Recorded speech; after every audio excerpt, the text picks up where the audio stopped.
혹시 이런 기분 느껴본 적 있으신가요?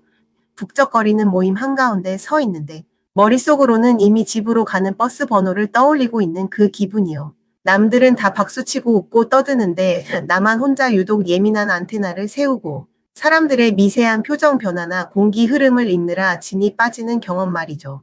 사람들은 말합니다. 너 너무 까다로운 거 아냐? 사람 좀 만나고 살아. 라고요.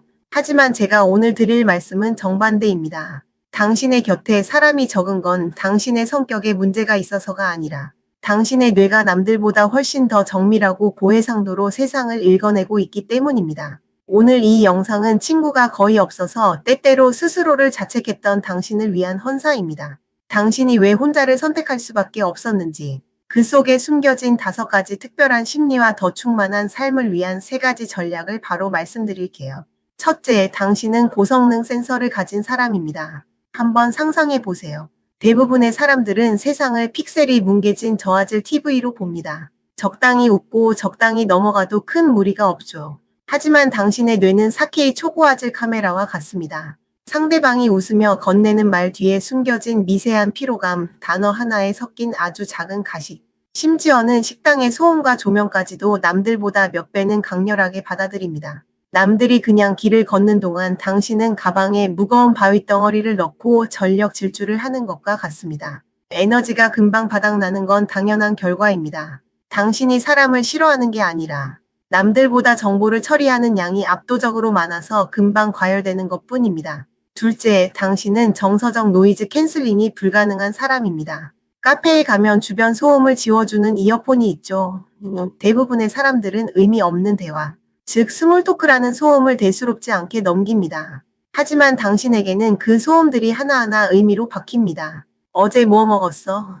날씨 좋네. 같은 의미 없는 데이터가 당신의 뇌에서는 처리해야 할 피곤한 업무로 분류됩니다. 본능적으로 가짜 관계에서 나오는 노이즈를 견디지 못하는 거죠. 당신은 무대 위에서 연기하는 배우가 되느니 차라리 관객석에서 조용히 혼자 있는 게 훨씬 더 안전하고 편안하다고 느끼는 겁니다. 셋째, 당신의 마음에는 정밀한 거짓말 탐지기가 내장되어 있습니다. 우리는 살면서 누구나 어느 정도 가면을 쓰고 삽니다. 하지만 당신은 그 가면 너머의 민낯을 너무나 잘 봅니다. 앞에서는 친한 척하지만 뒤에서는 계산기를 두드리는 사람.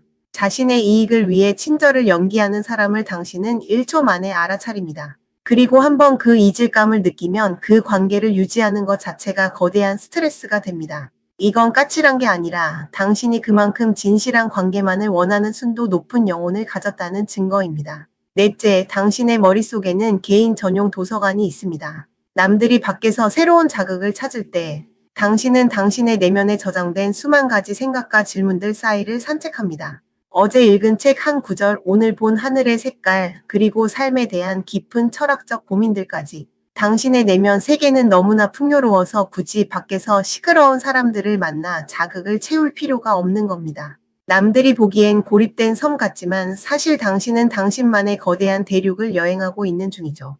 다섯째, 당신은 고독이라는 거친 파도를 이미 정복한 서퍼입니다. 사람들은 외로움이라는 파도에 휩쓸리지 않으려 발버둥 치며 구명조끼처럼 아무 관계나 붙잡습니다. 하지만 당신은 어느 순간 깨달았습니다. 결국 사람은 혼자라는 사실을요.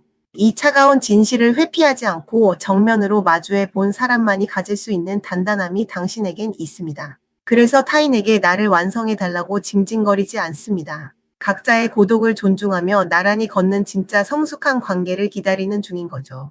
자, 그렇다면 이런 성향을 가진 우리가 어떻게 하면 더 행복하게 살 수 있을까요? 먼저 온실 전략을 세우세요. 거친 들판에 나가 모든 바람을 다 맞으려 하지 마세요. 당신처럼 고해상도로 대화할 수 있는 소수의 사람들이 모이는 작은 온실을 찾으세요. 독서 모임도 좋고 특정 주제를 깊게 파는 커뮤니티도 좋습니다. 양이 아니라 질에 집중하는 환경에 당신을 두는 것만으로도 사교 에너지 소모를 절반으로 줄일 수 있습니다. 다음으로 머릿속에 증기를 배출하는 습관을 지니세요. 고성능 엔진일수록 뜨거운 열기가 많이 발생합니다. 당신의 그 깊은 생각과 감정들을 기록이라는 통로를 통해 밖으로 꺼내 주어야 합니다. 글쓰기도 좋고 그림도 좋습니다. 밖으로 꺼내지지 않은 생각은 독이 되어 당신을 공격하지만 기록된 생각은 당신을 성장시키는 걸음이 됩니다.